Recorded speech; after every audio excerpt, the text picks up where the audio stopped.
Ô, gente, seguinte, nós vamos bater um papo hoje muito especial sobre esse tema que eu observei uma necessidade muito importante de falar sobre isso, por conta dos meus atendimentos, tá? Já tem quase 2 anos aí que eu estou nessa caminhada como analista corporal e uma boa parte, né, a grande maioria dos meus clientes são mulheres.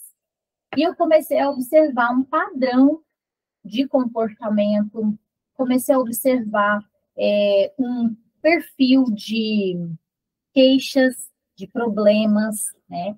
Então, assim, em cima disso, eu montei essa palestra, né? Por causa disso, eu tive o desejo de estar aqui hoje falando um pouquinho para vocês sobre a síndrome da mulher guerreira. Para vocês entenderem todo um contexto, né, que gira em torno da mulher guerreira, eu preciso falar um pouquinho antes, né, da história da mulher na sociedade. Então, assim, gente, durante séculos e séculos, a mulher servia apenas para a reprodução, amamentação e criação dos filhos. A mulher não podia nem pensar, a mulher não podia nem sentar à mesa com os homens. Tá? Quem dirá dar uma opinião sobre alguma coisa. Com o passar do tempo, a mulher foi aos poucos ganhando um pouco de espaço, né, à custa de muita luta. Então, no final do período medieval, elas começaram já a assumir um papel no desenvolvimento econômico das cidades, né, mais voltado para a economia familiar e doméstica. Sem formação profissional ou científica. Então, eram aquelas damas de companhia, as pessoas que faziam a limpeza das casas e tudo mais, tá? Então, começaram a trabalhar, mas sempre ainda nesse ambiente familiar ou doméstico, tá? Por volta dos séculos XIV até século XVI, mais ou menos, houve uma depreciação muito importante do trabalho feminino, uma exploração da mão de obra feminina, e elas ficaram, né, permaneceram estagnadas intelectualmente. Até o século XIX, gente, não havia registro de mulheres frequentando as universidades. Então, assim, a mulher não podia ter acesso, né, a estudo, justamente para não querer ganhar espaço mesmo no mercado de trabalho e querer se igualar aos homens, tá? Então, iniciou-se uma contestação nesse momento aí pela desigualdade de gênero, tá bom? E já, então, no século XIX mesmo, com o capitalismo, a chegada das fábricas, das indústrias, houve o surgimento da igualdade de gênero, houve essa necessidade da mulher entrando mais aí no mercado de trabalho, tá bom?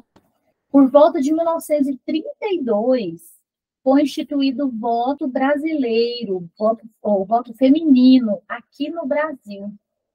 E aí, nesse momento, 1932, gente, tem quase 100 anos, digamos aí, né? Tem 90 anos, mais ou menos isso.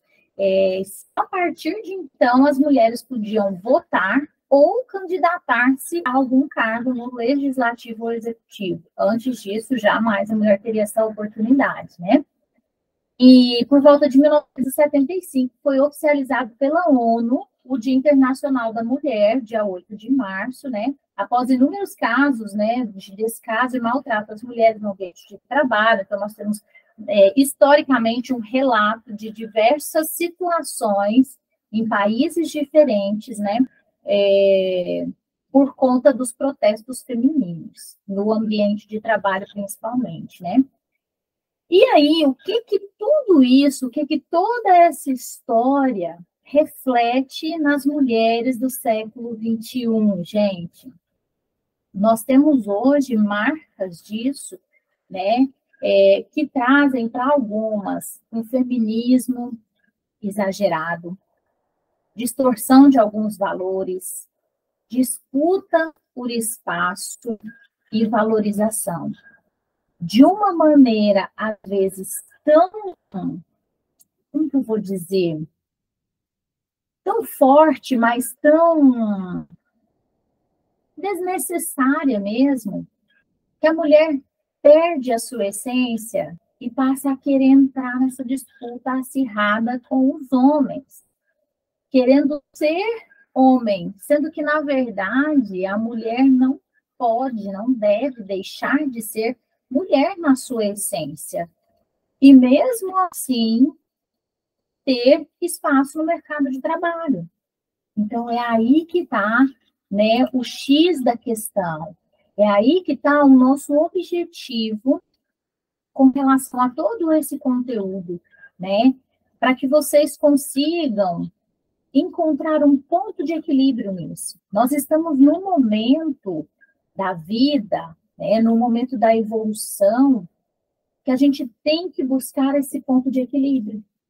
Então, a minha geração, quem nasceu ali por volta de 1970 e alguma coisa, até ali 1980 e alguma coisa, se deparou com mães, muito provavelmente, que trabalharam muito, né? Que tinham que mostrar o seu valor, que tinham que mostrar a sua força.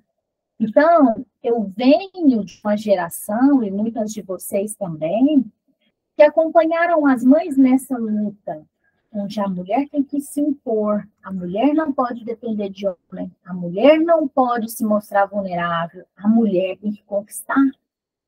Só que isso foi injeção a mulher de uma maneira que hoje nós vemos uma divisão, né?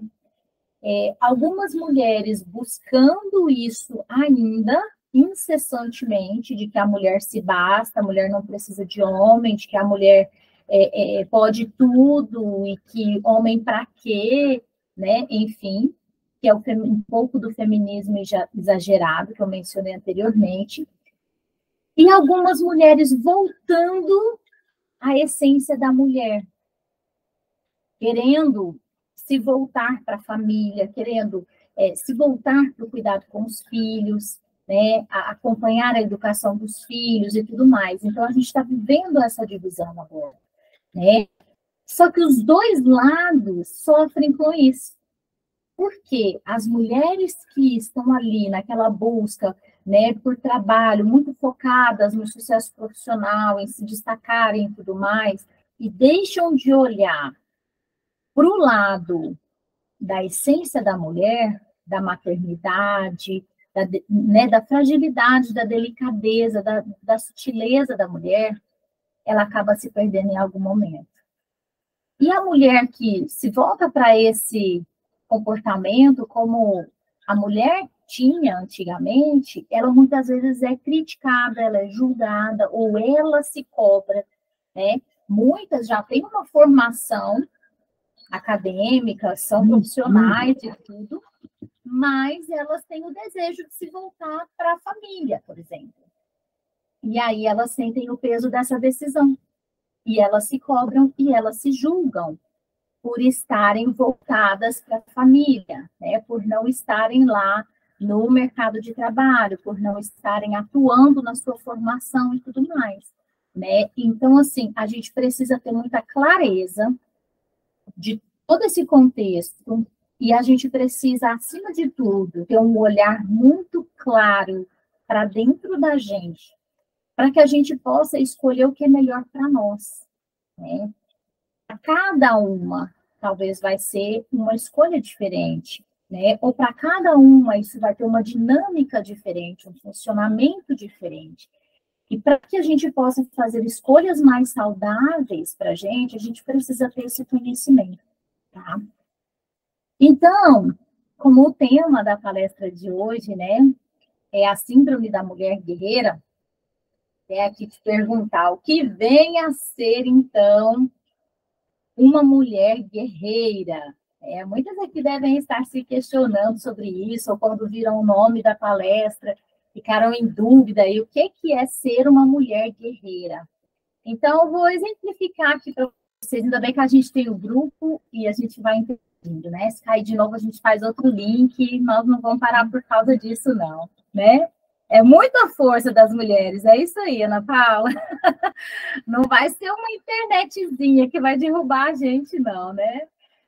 Meninas, então vamos lá. Eu ia começar a falar sobre as características, né, da mulher guerreira. Então, vocês vão provavelmente identificar aqui uma ou mais características, tá? Quanto mais características vocês identificarem, mais enraizada está em você essa mulher guerreira, tá bom? Então, algumas características. Está sempre tomando a frente das coisas. Para se observar. Você tem esse tipo de comportamento? Você está sempre pegando a frente das coisas, você está sempre querendo controlar tudo, né? Se responsabilizando pelas coisas. Assume muitas responsabilidades. Além das suas coisas, você acaba se responsabilizando por coisas dos outros também. Outra característica importante, tem dificuldade de delegar. A mulher guerreira, ela tem uma dificuldade muito grande de delegar, tá? Tem dificuldade de pedir ajuda. Nossa, eu acho que é uma humilhação pedir ajuda, ou eu não quero incomodar os outros, por isso eu não peço ajuda. Ou se eu pedir ajuda, é como se eu estivesse assinando um termo de que eu não dei conta de fazer, então eu não peço ajuda.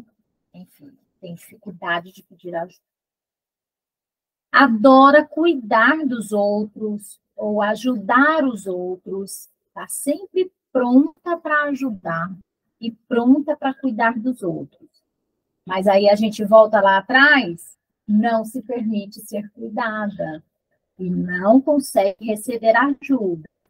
Já vai juntando as coisas aí. O que vai acontecendo com essa mulher?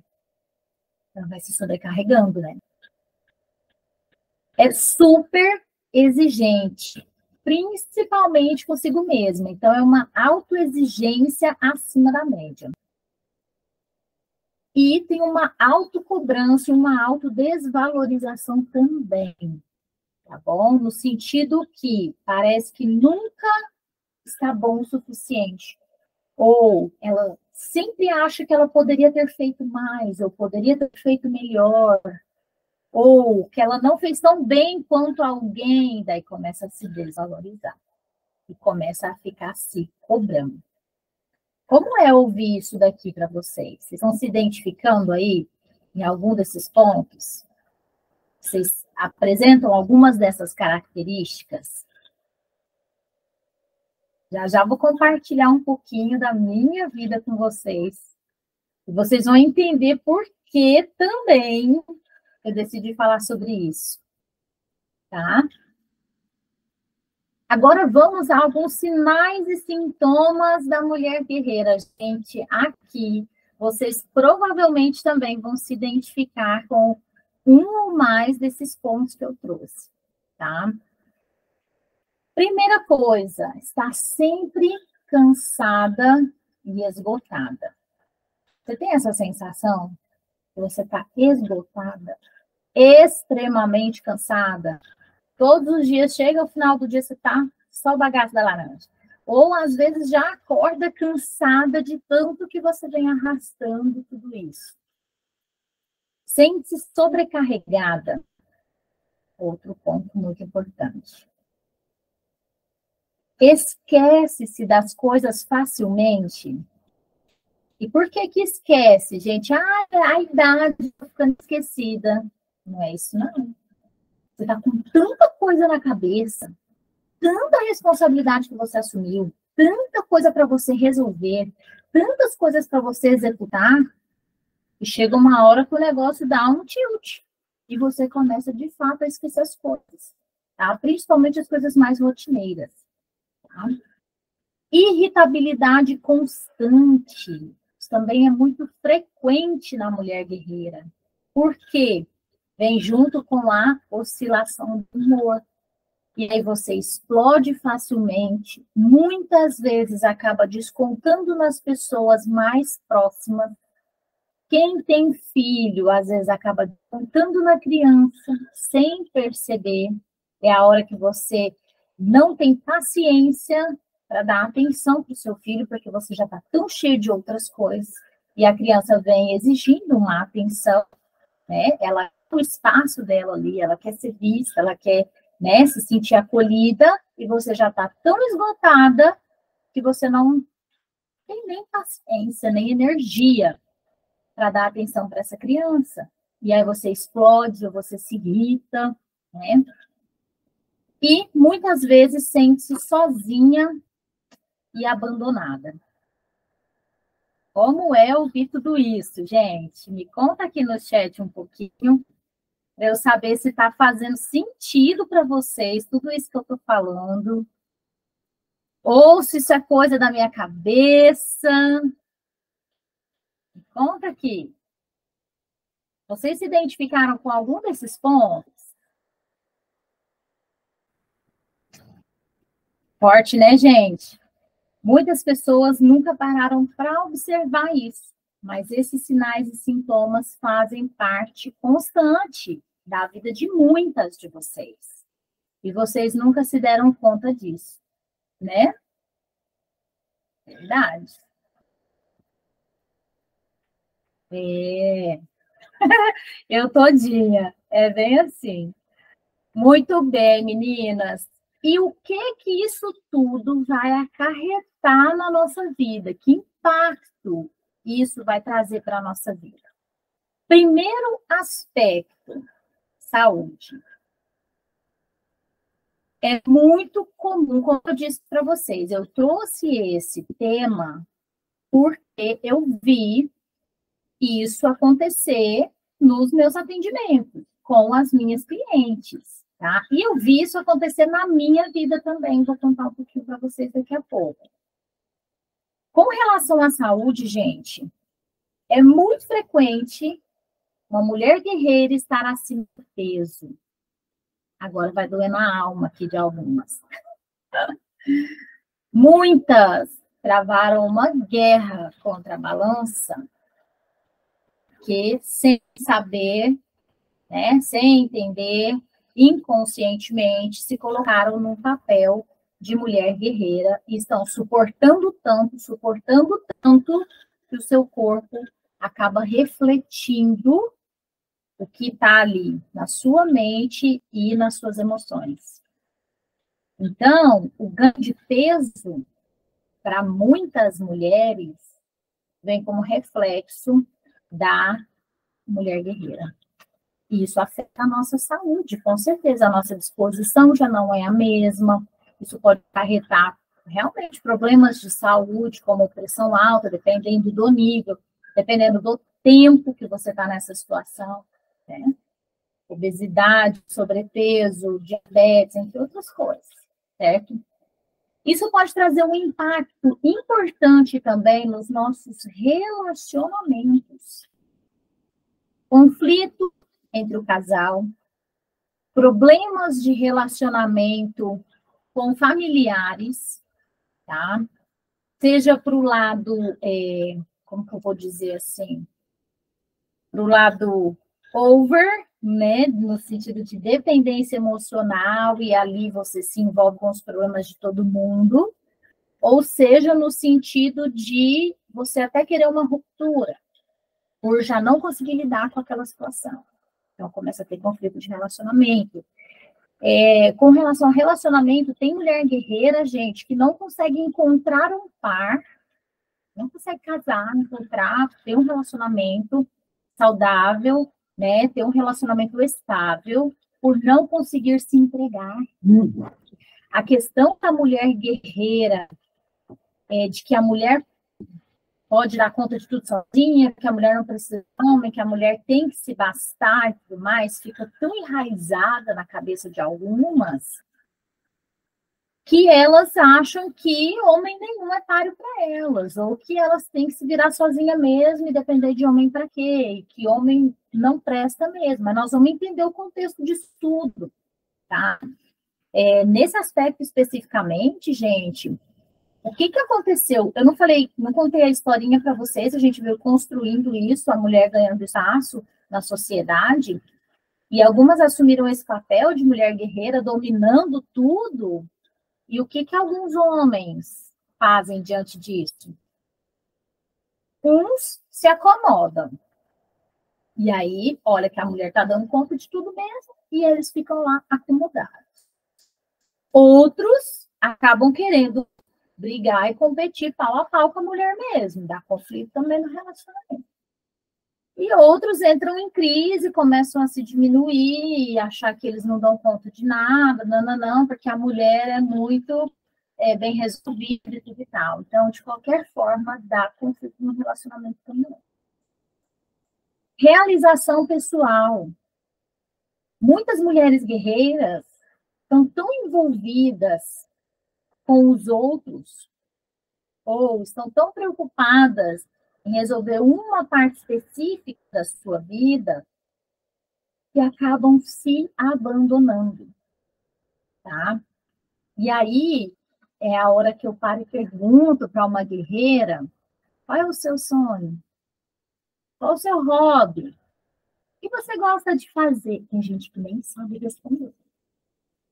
De tanto que já está no automático de fazer as coisas para os outros, ou de se acumular tanto de coisas que não para se olhar.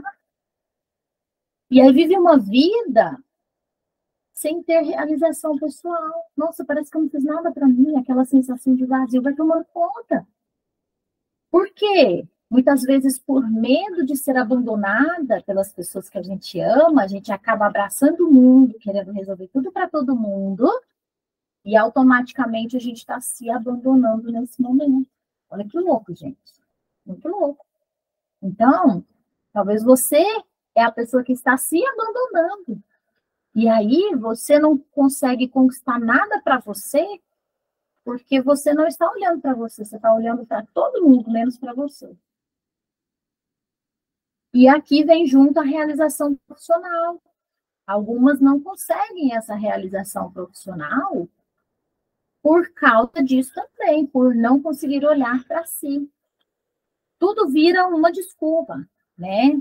Ah, porque casou, o marido não quer que trabalhe. Ah, porque agora tem os filhos, tem que cuidar dos filhos. E tudo e tal. Então, gente, lembra que eu falei do ponto de equilíbrio? Ponto de equilíbrio. A gente... eu estava falando sobre o ponto de equilíbrio, né? Como é importante a gente encontrar esse ponto de equilíbrio. Então, nem tanto a mulher autossuficiente de tudo, que estufa o peito e bate de frente com o homem, e que é o pau em nível de igualdade, o homem, e também o outro extremo é ruim, né? A mulher muito submissa, como a gente tinha antigamente, enfim. Então, é literalmente o ponto de equilíbrio, tá? E é nesse sentido que a gente vai trabalhar, tá bom?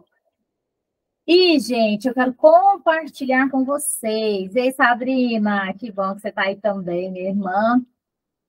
E eu era essa mulher guerreira. Gente do céu, eu não sabia descansar. Tinha vergonha de descansar. Se alguém me pegasse tirando um cochilo durante o dia, por exemplo, eu achava o fim da picada. Eu tinha vergonha de descansar. Eu não me permitia descansar. E com isso eu me sobrecarregava demais. Tinha muita dificuldade de expor os meus sentimentos mais profundos. Eu tinha muita dificuldade de expor, chorar. Vou contar um pouquinho para vocês a minha história, vocês vão entender. Medo de mostrar fragilidade e vulnerabilidade, além de ter uma necessidade de ter o controle da situação o tempo todo. Tá? Eu era essa pessoa, gente. E aí, aqui a Sara, tá? Há 15 anos atrás, eu já era uma profissional bem-sucedida. Com 25 anos, eu me tornei uma diretora Mary Kay, conquistei meu primeiro carro cor-de-rosa, ganhava super bem, era solteira, não tinha um periquito para dar água, e estava super bem resolvida profissionalmente, né? Me encontrei profissionalmente, estava super feliz, desenvolvendo o meu trabalho. E comecei a namorar, encontrei meu marido, né? Reencontrei, na verdade, porque a gente se conheceu na infância. E aí a gente se reencontrou 12, 13 anos sem se ver, a gente se reencontrou, começamos a namorar. E, enfim, nos casamos, depois de 3 anos juntos já, a gente já começou a falar de filho e tudo mais, e foi quando a gente decidiu, então, se casar para construir a nossa família. E aí, os problemas começaram a acontecer na minha vida. Eu sempre sonhei em ser mãe, sempre, sempre, sempre. Sempre tive esse desejo, eu sempre gostei de cuidar de criança. Então, assim, sempre foi o meu sonho ter a minha família. Só que, ao mesmo tempo, gente, todas aquelas questões ali atrás da mulher guerreira, né, me faziam acreditar que ter um filho atrapalharia muito, traria um impacto muito negativo para a minha vida profissional. E inconscientemente eu comecei a viver um conflito muito grande, tá? Muito grande mesmo. Só que eu só fui descobrir tudo isso claramente, como eu estou dizendo para vocês, depois de passar por muita dor e muito desafio, tá? Então, como eu disse, eu sempre quis ser mãe, mas nesse processo pós-casamento, eu perdi 3 bebês, né? Olha a força da mente, né? Eu tinha tanto medo de não dar conta de cuidar de um filho, ou eu tinha tanto medo das mudanças que isso ia trazer para a minha vida, especialmente a minha vida profissional, e de alguma forma o meu corpo não permitia que isso acontecesse. Doido, né? E aí, gente, lembra que eu falei a dificuldade de mostrar os sentimentos e tudo e tal? Aqui deve ter consultora da minha unidade. Tem consultora com mais de 7, 8 anos comigo, vai se lembrar disso. Quando eu perdi o meu primeiro bebê, me lembro direitinho. Eu tinha, no dia que eu fiz ultrassom, e eu descobri que eu tinha perdido o bebê, primeiro, eu tinha 6 meses de casada, mais ou menos. Eu tinha um treinamento online para dar à noite. Fui na consulta à tarde. E eu me lembro como hoje, gente, que eu tinha tanta dificuldade de expor os meus sentimentos, de mostrar uma fragilidade, de mostrar um problema que eu estava vivenciando para os outros, com medo disso passar vulnerabilidade ou qualquer coisa, que eu não me permiti cancelar esse treinamento. Vocês acreditam? Olha que louco. Eu cheguei em casa destruída, arrasada, sentei no computador, dei o treinamento com a câmera desligada, porque eu falei que a câmera tinha estragado. Mas é porque eu estava com ele desse tamanho de chorar. E eu não queria que as meninas vissem, né? Então, é um exemplo para vocês verem, assim, a dificuldade que eu tinha de expor o que eu sentia. Só que isso, gente, refletia diretamente em mim. Vocês podem observar nessas fotos como eu estava acima do peso, né? Nesse processo de engravidar e perder os bebês, eu ganhei 13 quilos, tá? Num período de menos de 3 anos. E eu não conseguia entender por quê, e o negócio cada vez ia complicando mais. Então, perdi o primeiro bebê, estava na trompa. Aí o segundo bebê estava no útero, mas não evoluiu, né? Quando foi fazer aquele ultrassom do coraçãozinho, não tinha batimento cardíaco. Aí a minha médica fez um monte de exames, descobriu um tipo de trombofilia, que eu tinha que fazer uso de uma medicação específica, né? Um anticoagulante e tal. Aí engravidei de novo. Olha só, né? Deus querendo me entregar esse filho e eu bloqueando aquilo ali. Claro que inconscientemente, né, gente? Sem saber. E aí, eu engravidei novamente, nunca tive dificuldade de engravidar, então, eu engravidei do terceiro filho e comecei já a tomar as injeções, era uma injeção todos os dias, né, do anticoagulante.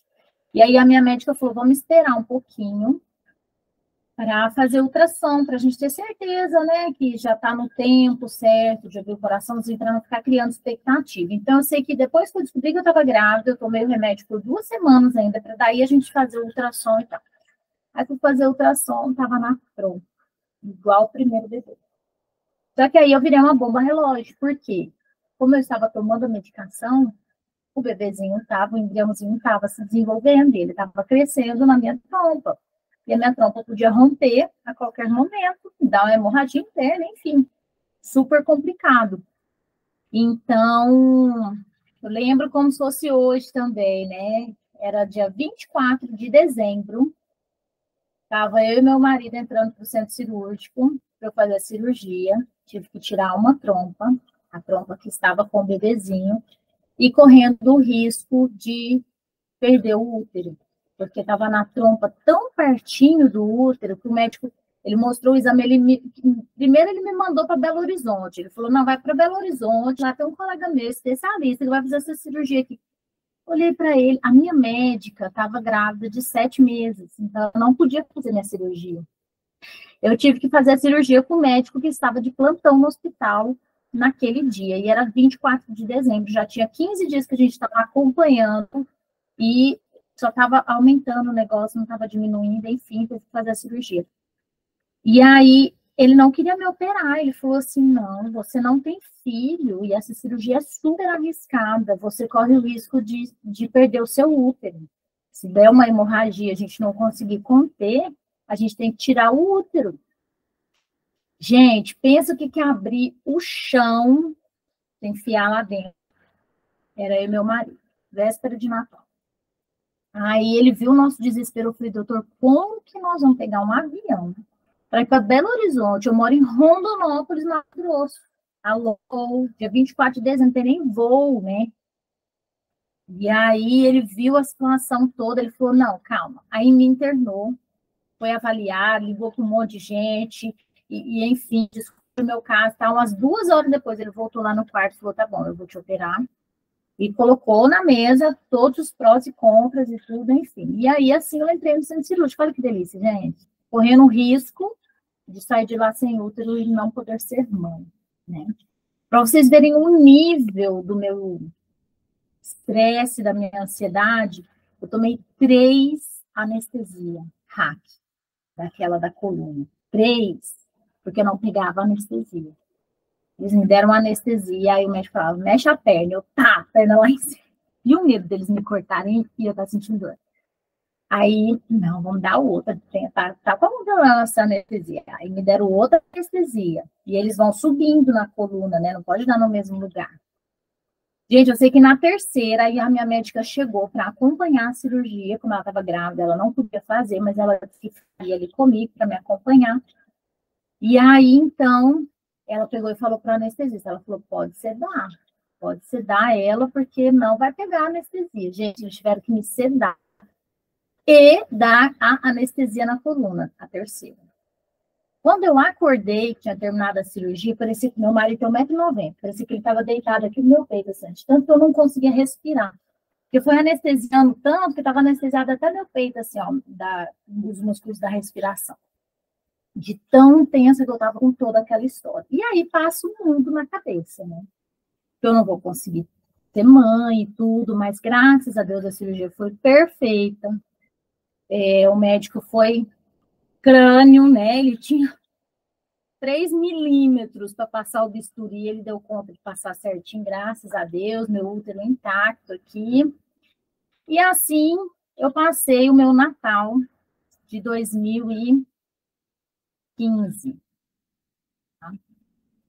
E aí, então, fiquei de castigo 6 meses sem poder engravidar, porque eu tive que fazer a cirurgia como um parto, né? Então, abriu igual a cesariana e tal.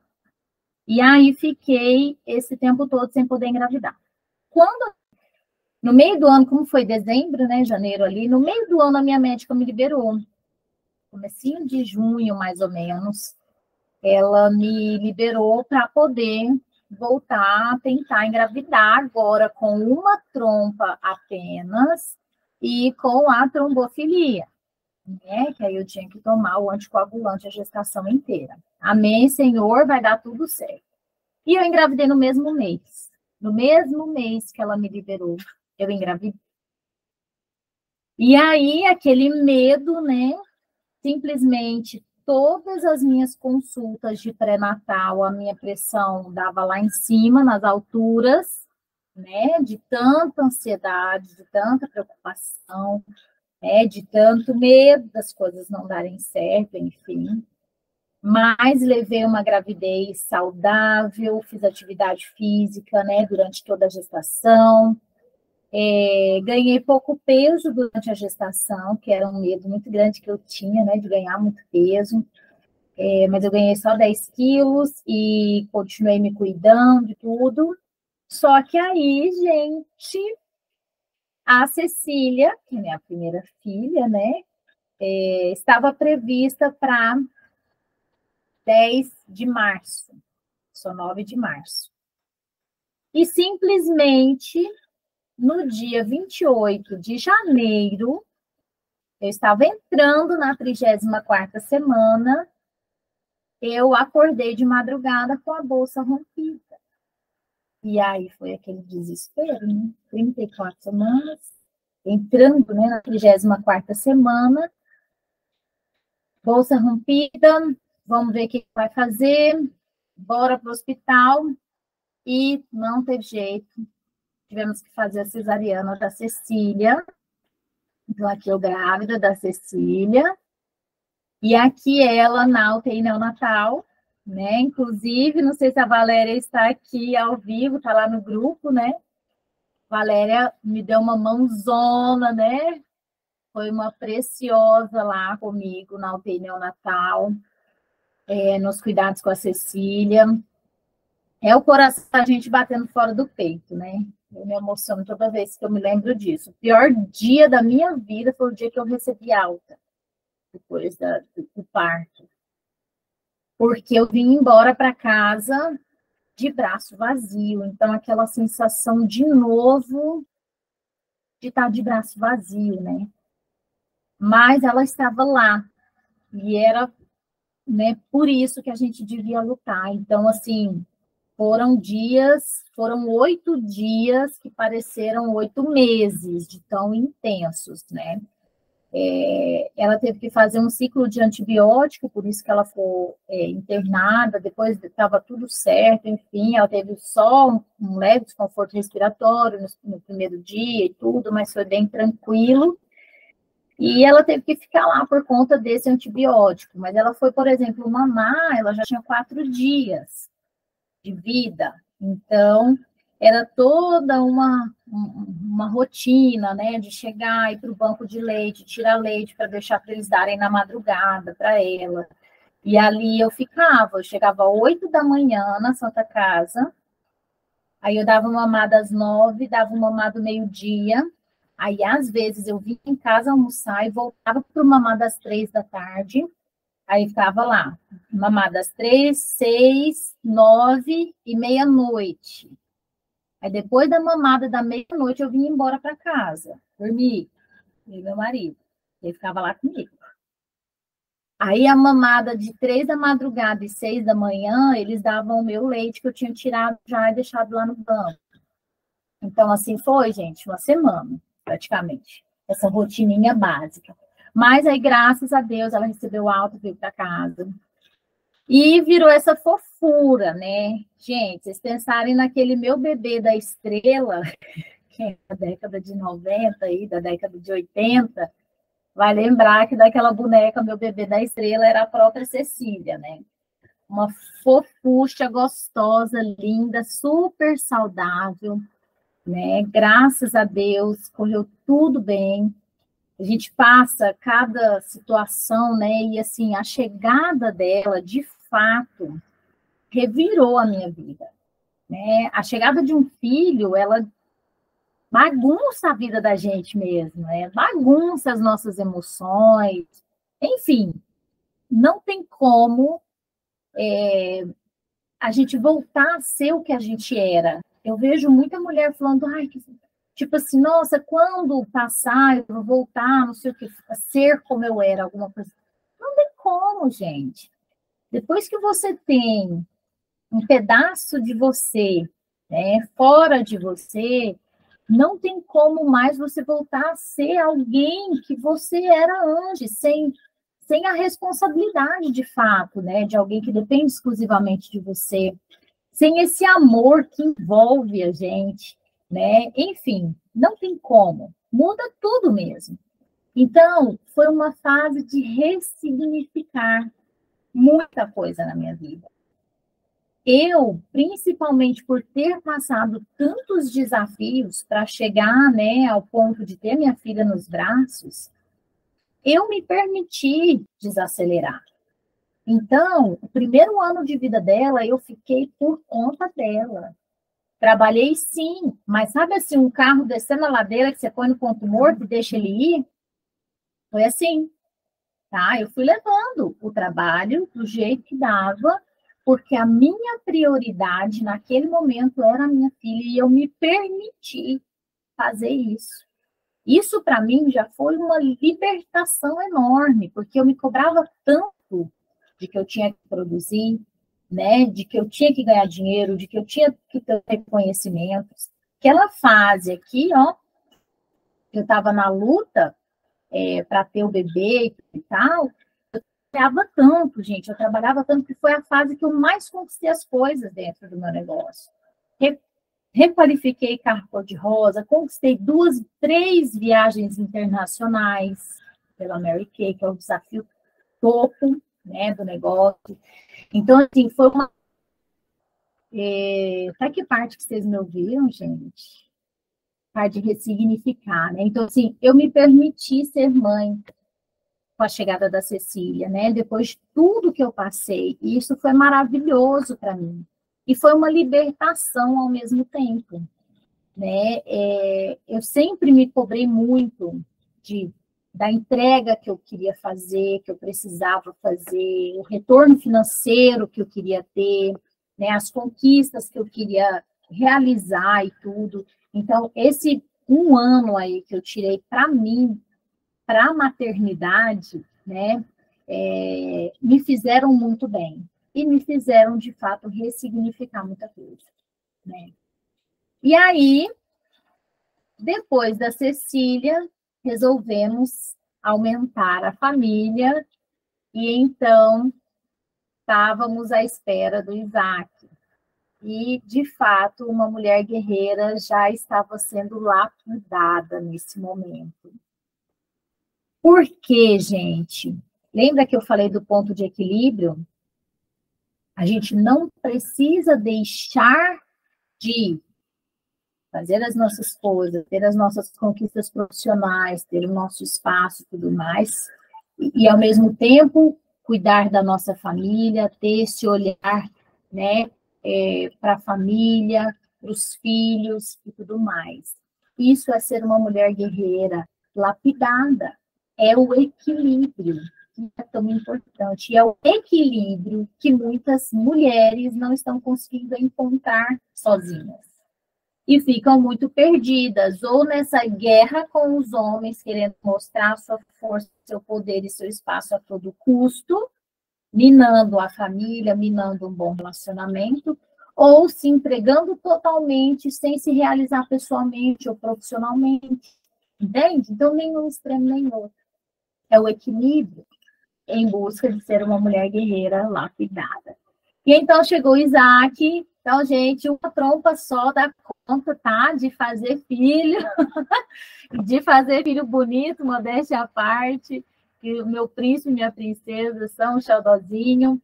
E é um amor assim, surreal, né, gente? Quem tem filho sabe o que eu estou dizendo, que é aquele segundo assim que o coração até para, né? Quando a gente olha para eles e consegue conceber a maravilha de Deus na nossa vida, né? Nos tornando capazes de gerar a vida de alguém.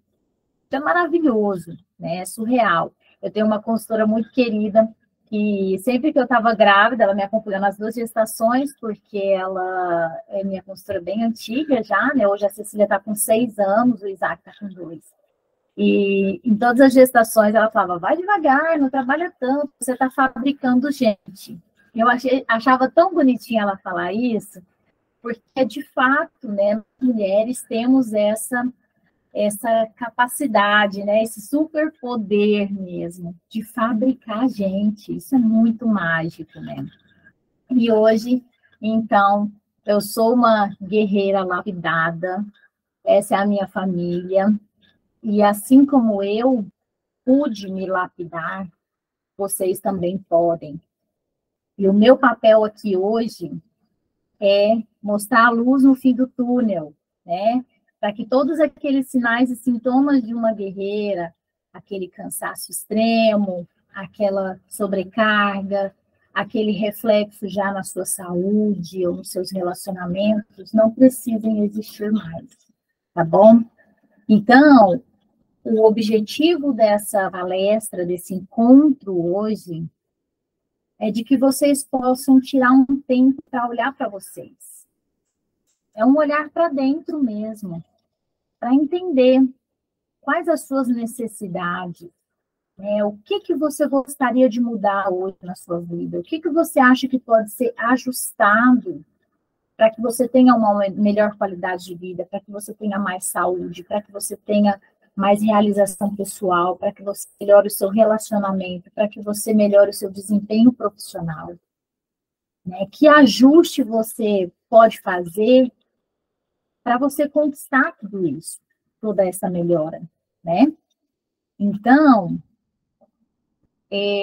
aqui a gente consegue ter esse olhar de como amenizar esses danos, né? Como amenizar o impacto desse tipo de comportamento de uma mulher guerreira, como vocês viram acontecer na minha vida, que eu compartilhei com vocês abertamente aqui, né? Por tudo que eu passei nesse processo em busca da maternidade, né? No caminho da maternidade. E a gente tem como amenizar tudo isso, né? Talvez a sua história seja diferente, ou como a Mislene falou, seja bem parecida com a minha, né? Mas, de fato, desafios acontecem ou aconteceram na sua caminhada. E para a gente minimizar os danos desse efeito na nossa vida, né, da mulher guerreira, a gente parte de um desejo de mudança. Então, esse olhar para dentro é nesse sentido, de você observar mesmo o que você quer melhorar na sua vida, né? É na área dos relacionamentos, é a questão da saúde, é a questão da sua realização pessoal, é com relação à sua realização profissional. Avaliando isso, a partir do desejo, na verdade, você vai avaliar todo o seu ambiente e todos os seus relacionamentos. E aí, então, você consegue... chegando aqui. E aí, então, você vai tomar uma decisão de mudar e vai partir para a ação. O desejo de mudança, gente, ele é nada mais, nada menos do que ter clareza dos motivos pelos quais você faz determinada coisa, ou os motivos pelos quais você quer fazer algo diferente na sua vida. Então, todo desejo, ele parte de um motivo.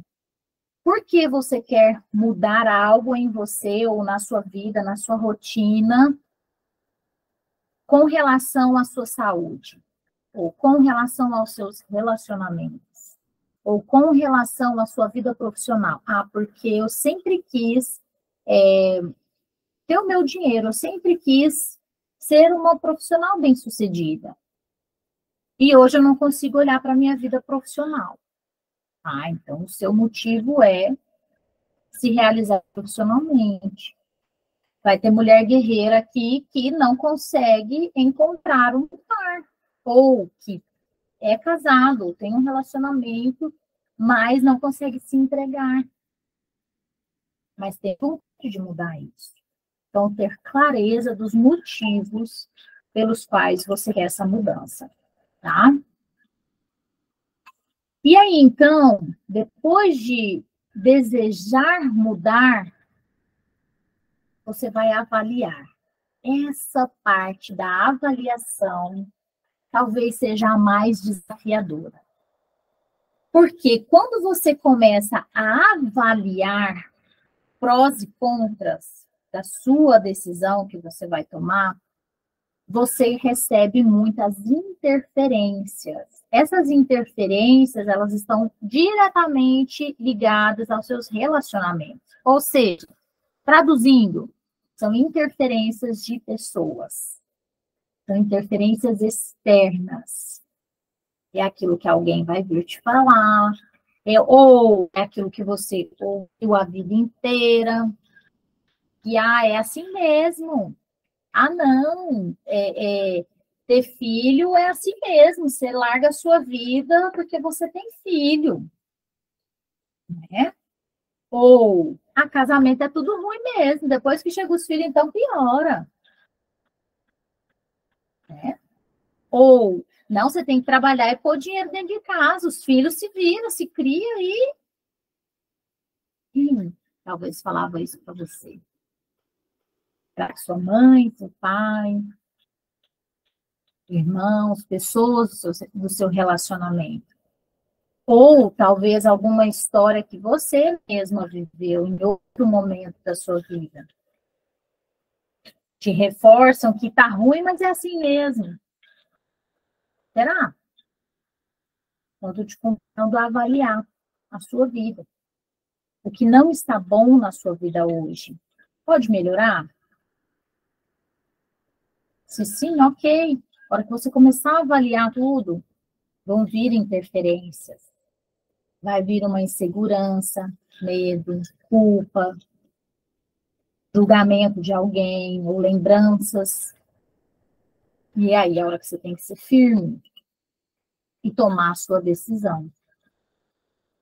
Quando você toma a decisão de mudar, deixar de ser uma guerreira e se permitir ser lapidada, por exemplo, você bate de frente com questões como, por exemplo, dependência emocional. E é ali onde a gente testa o seu nível de ambição.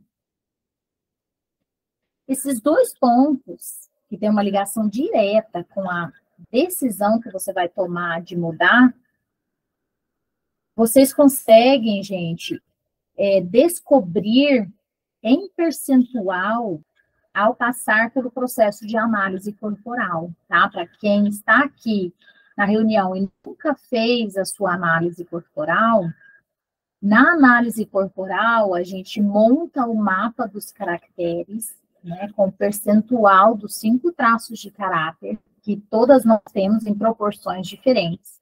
E essas proporções diferentes é que vão dizer a nossa forma de pensar, agir e sentir, certo?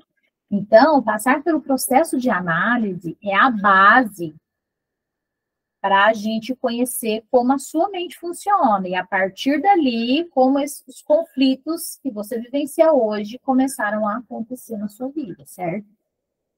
Quando a gente faz análise corporal, montando o seu mapa dos caracteres, eu consigo te dizer em percentual seu nível de ambição nata e o seu nível de tendência à dependência emocional.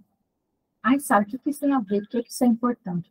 Gente, porque uma pessoa, por exemplo, que tem um nível de dependência emocional muito alto e uma ambição baixa, vocês concordam que muito facilmente, quando ela se esbarrar no primeiro desafio ali, no primeiro desconforto com relação aos relacionamentos, que ela tem uma dependência emocional, ela vai voltar atrás na decisão dela? Então, é uma pessoa que vai desistir muito mais fácil do processo do que uma pessoa que tem uma ambição mais alta e um nível de dependência emocional mais baixo. E, às vezes, você vive desafios na sua vida com relação a isso, sem nem imaginar que isso tem a ver com dependência emocional e ambição. E no processo de análise corporal, a gente consegue identificar tudo isso. Tá? Mas vamos pensar, então, que você tomou a decisão. E é a hora de, então, partir para a ação. O que é partir para a ação? É substituir respostas automáticas de sobrevivência que a gente vem levando, né, durante a vida, por ações de prosperidade. Isso também tem muito a ver com os traços de caráter. Então, por exemplo, gente, eu vou trazer para a minha história de vida, que eu compartilhei com vocês, para que vocês consigam entender melhor. Eu sempre ouvi na minha casa, no meu ambiente, né, de pessoas que me amam, que mulher tem que dar conta de tudo. Que eu só podia ter filho quando eu desse conta de bancar sozinha. Que eu não podia depender de homem. São alguns exemplos, tá? Foi a minha história? Não. História de outras mulheres. Mas eu recebi essa informação e eu carreguei essa informação comigo. Tomei posse dela para mim. E olha como isso impactou a minha vida. Isso é muito forte, isso é muito forte. E, como resposta automática de sobrevivência, na minha cabeça, inconscientemente, eu só podia ter filho depois que eu estivesse muito bem financeiramente, profissionalmente. Entende? Se eu tivesse filho, a minha vida financeira, a minha vida profissional ia se desestabilizar completamente. Isso seria um risco para a minha sobrevivência. Olha que louco. Trazendo um exemplo assim, fica claro entender todo esse processo, não fica?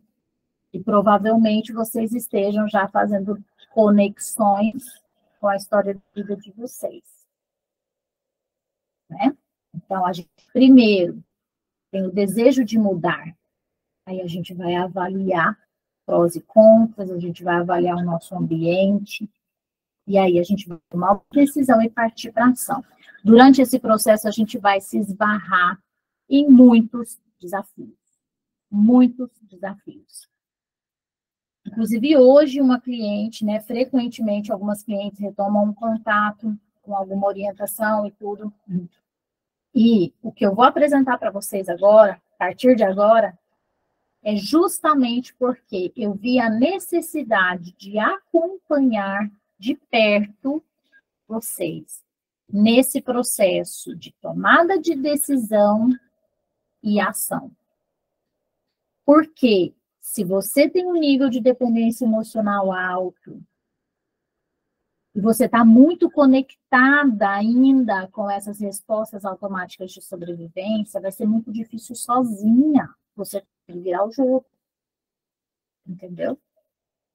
Então, durante os meus atendimentos e depois acompanhando indiretamente algumas mulheres que eu já atendi, eu vi essa necessidade de ter um acompanhamento, tá?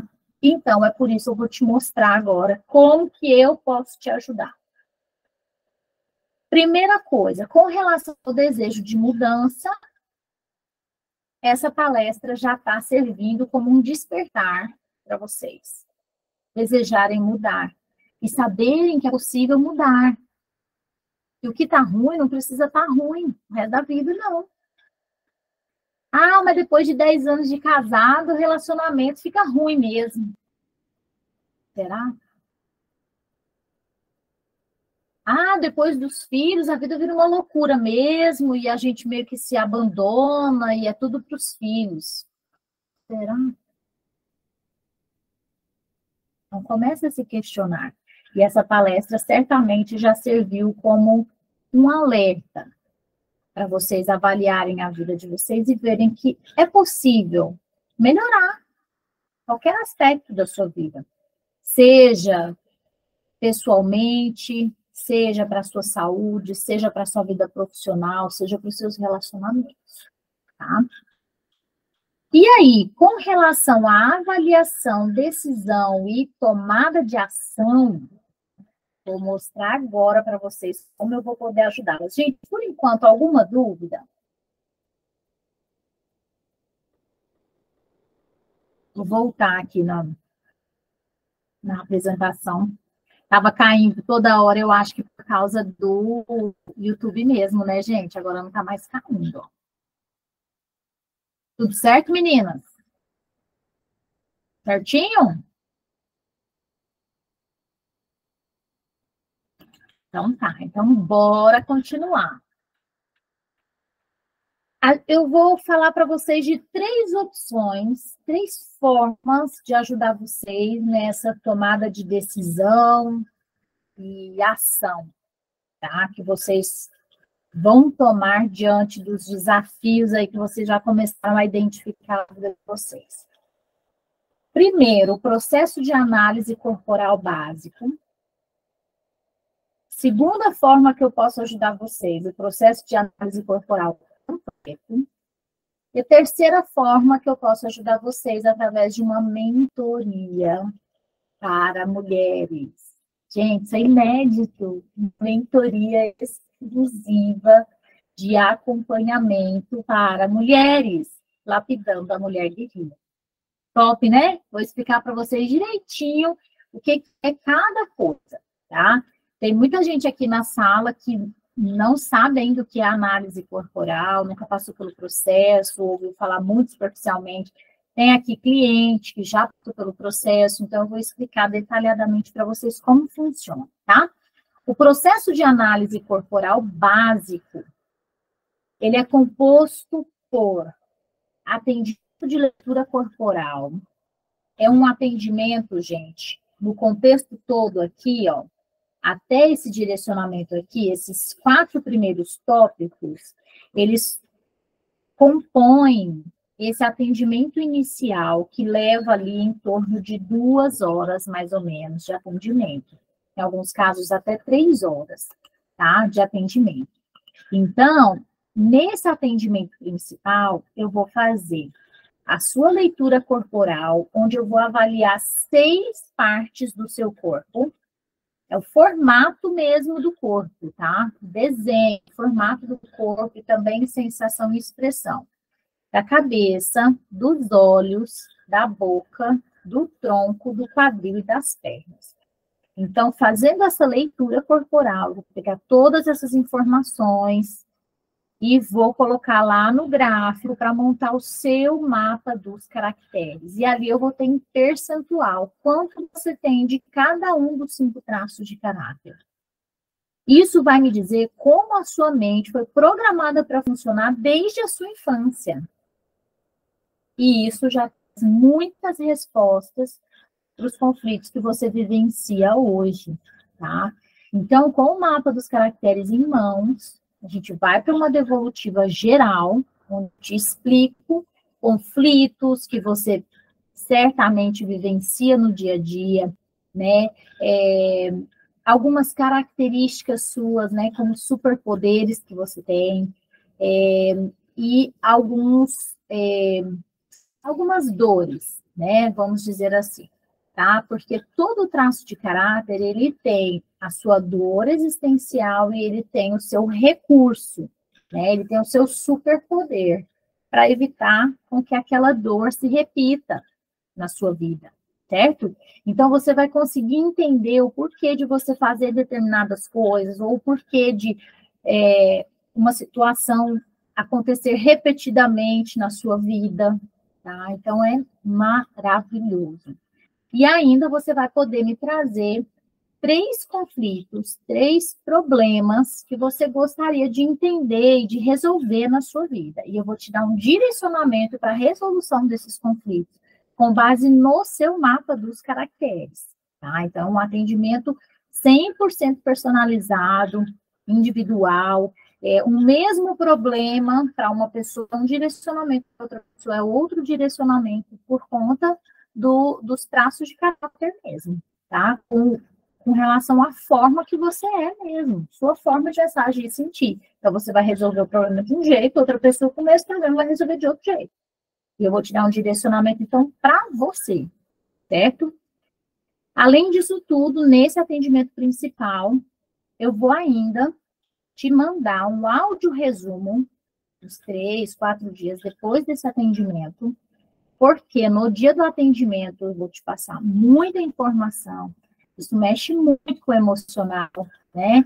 Então, vai passar ali informação que você não vai se lembrar depois, então esse áudio resumo é maravilhoso para você ouvir de novo depois, né? Vou te enviar o manual da mente por volta de 15 dias após o atendimento.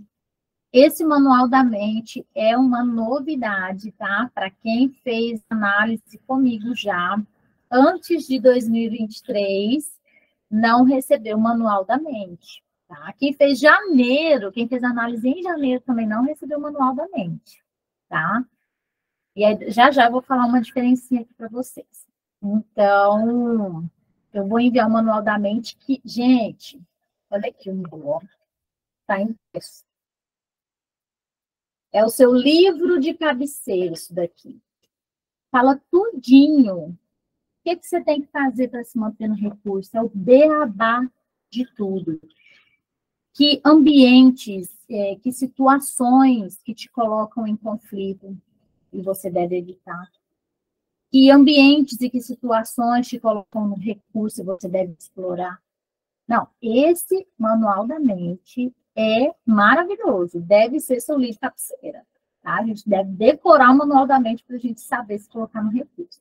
E ainda um acompanhamento de 15 dias pós-atendimento pelo WhatsApp mesmo. Aconteceu alguma coisa, um conflito, lembrando alguma coisa, a gente está ali, né, se realinhando, tá? Porque no dia do atendimento a gente mexe com muita coisa mesmo, tá bom?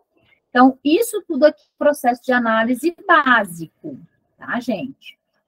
Qual que é a diferença do processo de análise completo?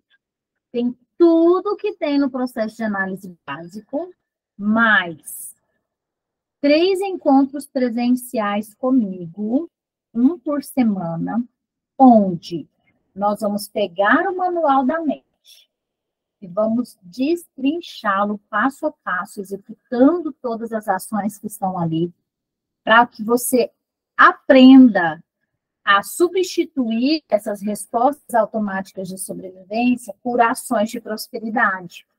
Então, no início, é difícil mesmo. No início, é como dirigir ou andar de bicicleta.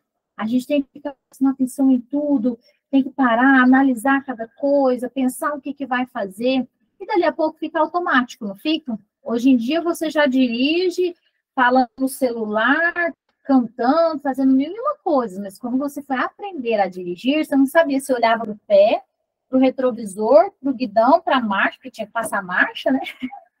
Então, você ficava perdido, e hoje já está no automático. É a mesma coisa com relação a cuidar dos seus traços. Como é algo novo no início, é difícil, e eu vou te ajudar nesse processo, para que fique automático, para que fique natural para você. Então, quando a gente termina esse processo de acompanhamento, você já está tão automático se colocando no recurso que você não tem mais que parar para pensar tanto, igual no início, sabe? Para cada situação, para cada ação, porque você já se condicionou, você já conseguiu fazer essa substituição, tá bom? Das suas ações. Direcionamento bem mais profundo e preciso para os conflitos que você trouxe na análise. Então, a gente consegue entrar a fundo nesses conflitos que você trouxe. Ou a gente pode pegar um único conflito, que é o mais importante, e aí a gente vai detalhar ele semana a semana, trabalhando cada traço. Então, eu vou avaliar cada situação, tá? Para a gente ver qual vai ser o melhor para a gente desenvolver durante esses encontros presenciais, tá? E você tem um acompanhamento, então, por um mês, né? Pelo WhatsApp e tudo, além dos encontros presenciais, tá certo? O seu processo de análise corporal completo. E aí, na mentoria Lapidando a Mulher Guerreira, que eu estou lançando hoje, a primeira turma de mentoria Lapidando a Mulher Guerreira. O que tem na mentoria, gente? Tudo do processo completo, ou seja, todo mundo que fizer parte da turma de mentoria vai passar pelo processo completo, com atendimento de análise corporal individual, os 3 encontros extra presenciais comigo e o meu acompanhamento individual no WhatsApp. Além disso, 5 aulas exclusivas a cada 15 dias, com temas voltados para a necessidade de vocês, tá? Nós vamos ter um grupo exclusivo no WhatsApp para apoio, motivação e inspiração. Porque, gente, com acompanhamento, vocês vão com mais segurança e vocês vão mais rápido, tá? Então, o meu objetivo com a mentoria é que vocês consigam se sentir mais seguras na caminhada, nesse processo de mudança, tá? Disponibilidade de materiais de apoio exclusivo para a execução das ações propostas, tá? Então, vai ter tarefinha toda semana, depois das aulas também, com materiais e direcionamento exclusivo. E aqui o acompanhamento é por 3 meses, tá? Então, a mentoria tem a duração de 3 meses. Não falei aqui, mas não escrevi aqui, mas já estou contando para vocês, né? Que uma vez mentoranda, sempre mentoranda. Então, quando eu abrir novas turmas de mentoria, vocês da turma 1 vão poder assistir às aulas da turma 2, junto com a turma 2, tá? Então, eu vou sempre mandar o link para vocês e tudo mais, certinho? Então, vocês vão ter, de certa forma, né, um acompanhamento desse processo também, né, vitalício. Sempre que eu tiver novas turmas de mentoria, vocês vão poder assistir essas aulas exclusivas da mentoria Lapidando a Mulher Guerreira. Certinho? Alguma dúvida por aqui, por enquanto? Não? E aí, aqui, gente, a pergunta que não quer calar. Qual que é a pergunta que não quer calar? Quem sabe fazer?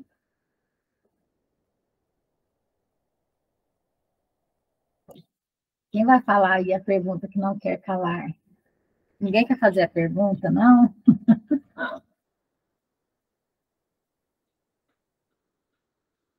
Não, gente. Qual o meu investimento?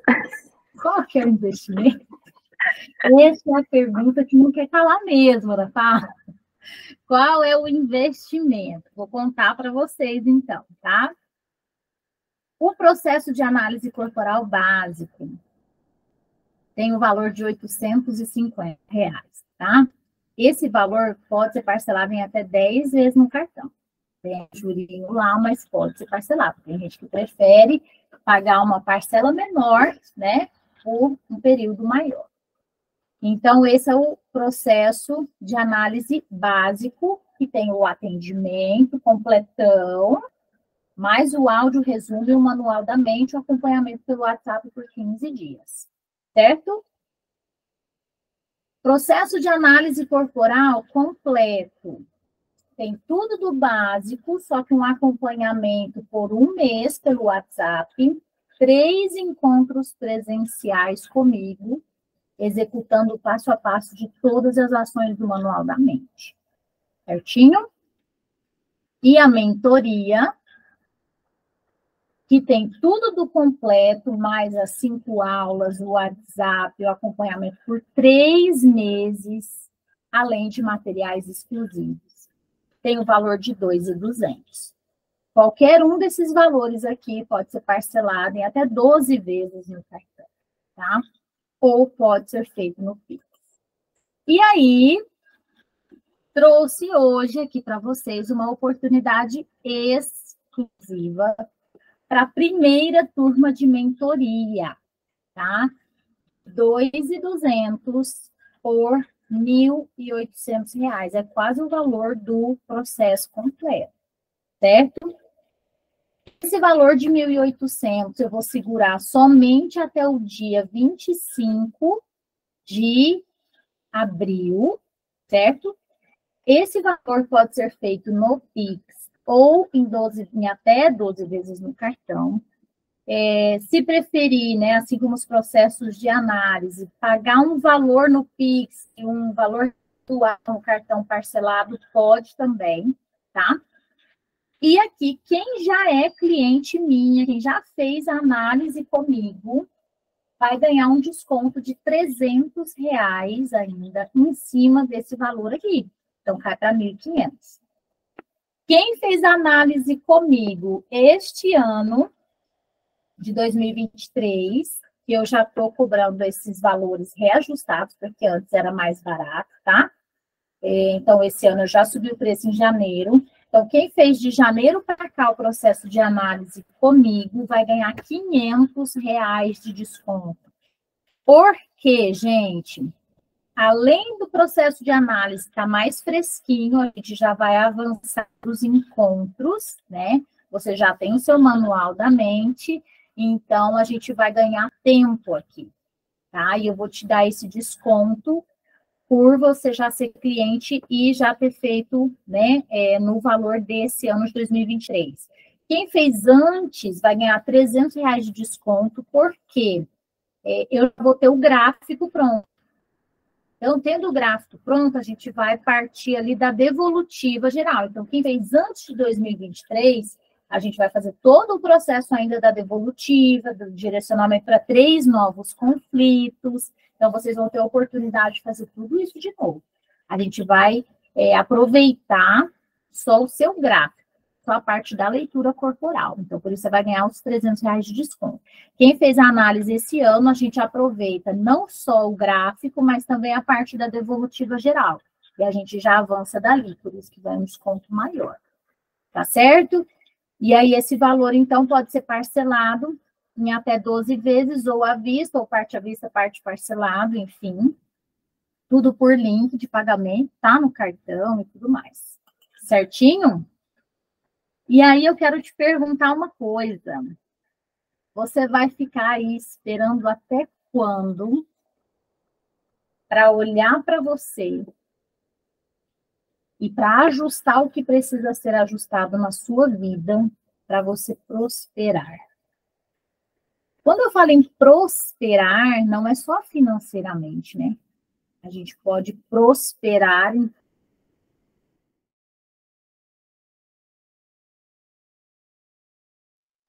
Eita, que caiu de novo, hein, gente? Mas eu já estava finalizando e eu vou mandar lá no grupo do WhatsApp o último slide aqui, ó. Né? Eu espero vocês do lado de cá. E muito, muito, muito obrigada por estarem aqui comigo o tempo todo nesse cai, levanta, né, gente? Foi maravilhoso ter vocês aqui. Muito obrigada pela presença. A gente volta a se falar lá no grupo, tá bom? Desculpem aí a interrupção da internet frequentemente, mas eu já vou alinhar tudo. Prometo ajustar a gravação dessa palestra e disponibilizar para vocês. Tá joia? Um beijo grande. Fiquem com Deus.